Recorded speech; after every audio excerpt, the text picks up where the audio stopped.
just some of his developmental delays in relation to Sophie, like, something just doesn't seem right.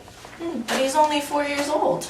Yeah, but Sophie's like crawling a lot faster than he is, and well, at least than he was able to, and she's able to, like walk and run and do all these things, and she's only 2, like, it's kind of weird.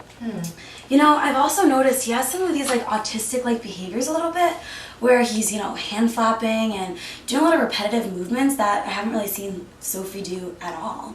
It's a little strange. Have you noticed those? I know what you're talking about, and I understand your concerns. Maybe we could see a doctor about this. Yeah, I guess so. It's just, like, more things that have been bothering me too is his sensitivity to so many things. Like, hold on. Let me see. When it comes to light, like when we turn the lights on, he gets like so sensitive about it and really like freaks out. Or the sound, like if we just turn the TV on like a little bit too loud, he freaks out. And the biggest thing that's really bothering me is touch. Like I can't even give him a hug, He's my son. I just wanna be able to hug him like I do with Sophie and feel the love back. Like I don't know what's missing. I definitely understand, and I feel the same way too. Okay. Well, I'm glad that you're supportive about this, and maybe a doctor is the best thing. Definitely. We should look into that. Okay, I'll see if insurance covers it tomorrow morning. Okay, awesome. Thank you. Martin, thank you so much for coming all the way down to our home. It means a lot to us. No problem. So as I was talking on the phone, I was mentioning, those developmental delays that we've been noticing in Liam, as well as some of his behavioral issues. And in addition to all those things, I was also really concerned with some of the physical just problems that he's been having recently, such as his earaches. We've come in with you a couple of times already, and every single time there's never an infection. Do you think that could be related to anything along the lines of what I've been noticing? Well, since we've been meeting, it seems like Liam has had these reoccurring problems of fluid in his ear, but there's never any traces of an infection. So this leads me to believe that he may have serious otis media.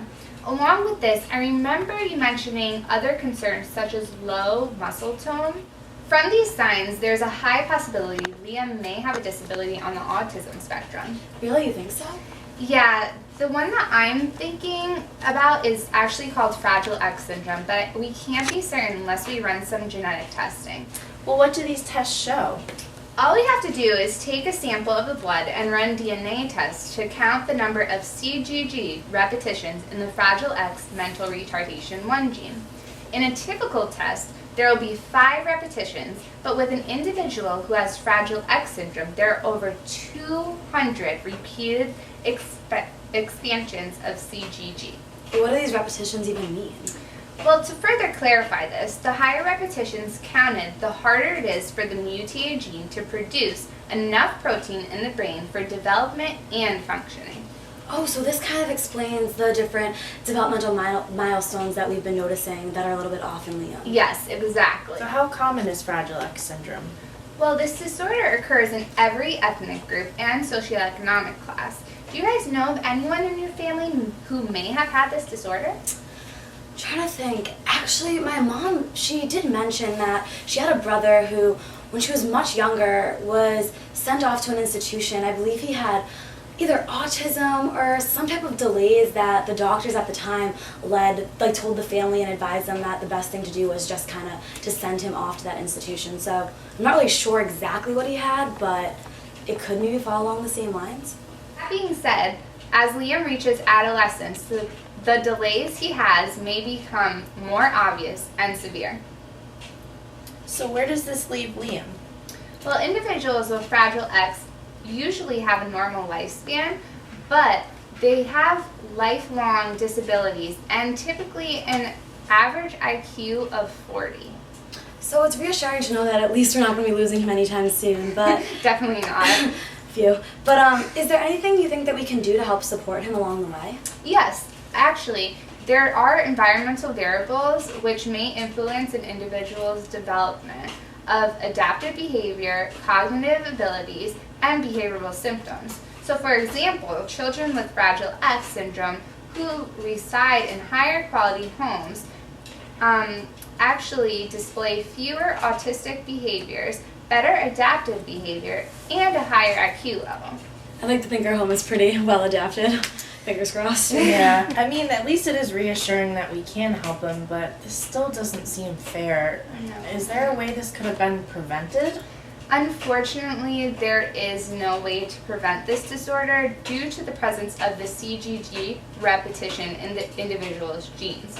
But parents can get genetically tested prior to becoming pregnant to see what their chances of passing this gene to their children is. I actually have a few resources that I printed out for you guys. So here they are. These look like great resources, honey. We can take a look at these later on tonight. Please give me a call if you have any questions or concerns regarding this. And we can actually schedule an appointment that works best for you later next week so that we can do the DNA testing. Okay, thank you so much again. Like, I'll definitely touch base with you, and like, I really appreciate you coming to our home. No problem. It was very nice meeting with you guys. Honey, Liam, can you come help me set the table, please? No, Mom, it stinks in there. Come on, just help me out. There's so much stuff to do. I have to do all the dishes. I really need your help. I said no. Are you okay? I'm so stressed out, you know? I feel like there's so much going on with Liam, and I want to make sure Sophie's happy too, and she's just been spending more time at home, like helping with him than she has been with her friends, and she's in middle school now, like she's making all these new friends, and I don't know, it's weighing on my shoulders. I don't know how to handle stuff. I know, it has been really tough. Like, I just want to be able to support everybody in the family, and I'm just spread even all across the board.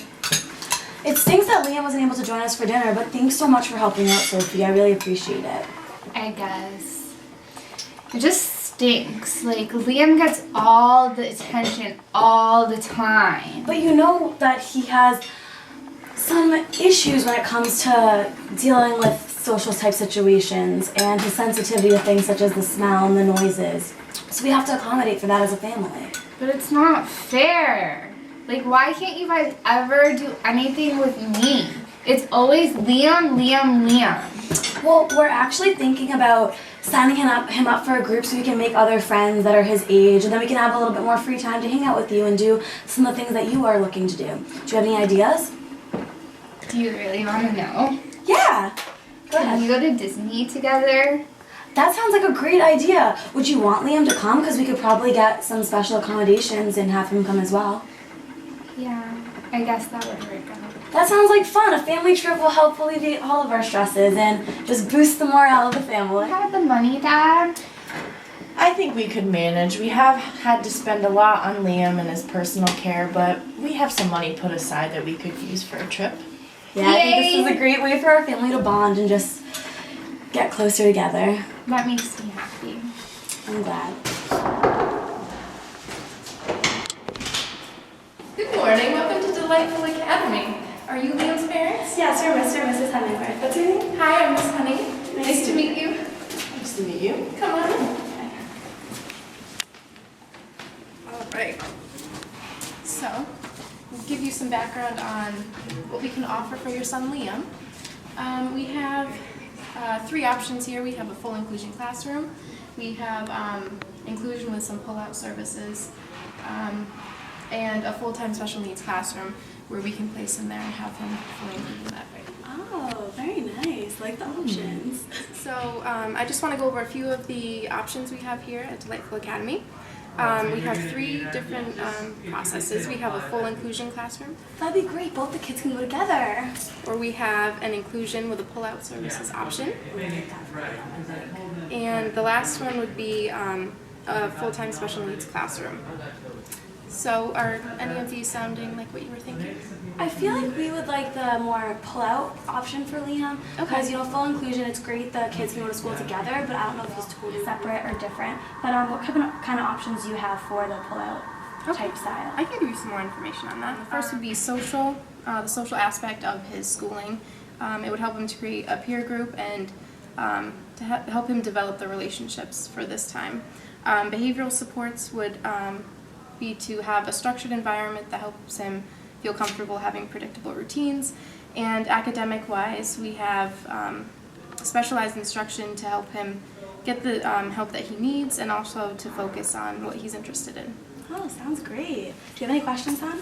Well, I was just wondering, is there something called an individual education plan? Do you implement that here? Can you tell me a little bit about that? The IEPs we would set up during a meeting. We could do that next time we meet if you were interested, which can help us get all of these things into place so that we can individualize this program for Liam. Great. Awesome. Well, you've been so helpful. Thanks for all the information. You're welcome. Thank you for your time. I have some good news for you guys. Liam is adjusting really well here at Delightful Academy. He's made a few friends. I'm sure that you guys have seen, or I'm sure he's talked about them to you guys. And Ben, right? Was that his name? Yeah, I think, little Ben. And he's joined this organization called Teen Group. It's kind of like a lower level of this group called Men's Group at UConn. So he's very active in that, and we've noticed that even his test scores have improved since day one that he got here at this high school. So we think he's really adjusting well here. So how is he at home? Well, we've definitely noticed he is still having a little bit of outbursts, but overall he's a lot more engaged, especially during dinner time when we're all sitting at the table, and he's been more responsible around the house, helping with some little chores. I feel like he's a totally new person, grown up so much since he's started Delightful Academy. So I talked with his occupational therapist that he meets with once every 2 weeks, and she's also noticed his responsibility has becoming more and more prominent. So she set him up with a volunteer opportunity at the local nature center, since he does have an interest with animals, and hopefully that is a job career down the road that he would really be interested in. So Yeah, we've noticed his vested interest in working with animals. My only concern is, since he is just entering high school now, what happens if he decides to change his mind down the road? well, we do provide services until he's 21. That's part of his individualized education plan. So if that's something he wants to change, it's always can be modified down the road based on his interests and like how you guys feel as well. So This meeting has been very beneficial. Thank you. I'm glad.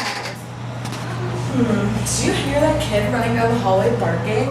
Like, he's always barking and drawing these weird animals. Like, ugh, he can just bark his way right out of this school. I know. So what are you guys talking about? Oh, nothing. Nothing? It doesn't sound like nothing to me. We're just talking about this kid, Liam. Oh. He just ran down the hallway barking, so it was a little weird. Well, this kid Liam is my brother.